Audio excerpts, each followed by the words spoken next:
With this week's Cardiology Countdown, we have two articles on hypertension, but at the number 3 spot, we have a report from the European Heart Journal on the CONCOR registry of patients with congenital heart disease, looking at the long-term risk of developing endocarditis.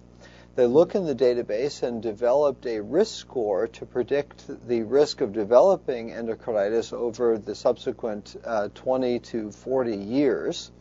and found several risk factors, including female gender being a protective factor, but the worse the congenital defect, the higher the risk, not surprisingly, or a childhood occurrence of endocarditis were all high risk factors. The risk score can be calculated, and then the authors suggest could be used to help guide therapy. In the editorial, it points out, though, that this is not ready to change our practices, and really we should be encouraging careful hygiene, both dental hygiene and peri-procedural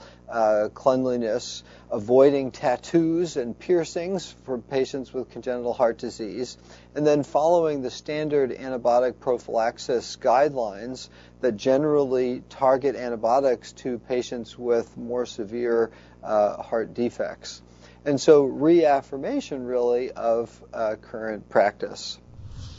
At the number 2 spot, we have an interesting meta-analysis in JAMA that looked at antihypertensive treatments of various types in patients generally without hypertension. And so it looked at some of the studies, say, with ACE inhibitors for coronary disease in the PEACE and the high-risk population in HOPE and Europa, other beta blocker trials, and in populations that didn't specifically have hypertension, although a third to a half of patients within those trials did have a history of hypertension. They found that these antihypertensive medications were associated with or led to a 15 to 20% reduction in all major cardiovascular events, including total mortality. And as such, they point out that the benefits of cardioprotection of these classes of medications really apply very broadly to patients at cardiovascular risk. And then at the number 1 spot, again in the topic of hypertension, is a fascinating new trial called the Barber 1 trial,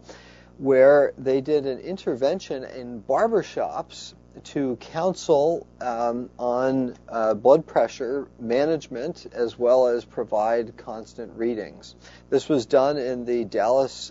County area, where they had 16 barbershops who screened for patients with hypertension, and then the shops were randomized to an intervention where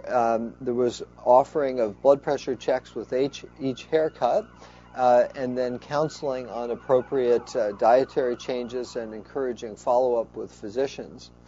And they found that with this intervention, blood pressure was about 2.5 points lower, and the rate of blood pressure control, that is less than 135/85 or less than 130/80 for diabetics, was higher in the barbershop intervention group. And I think this is a reaffirmation of the importance of constant follow-up and keeping on top of patients with hypertension to try and really ensure good blood pressure control. So with this week's Cardiology Countdown, I'm Chris Cannon.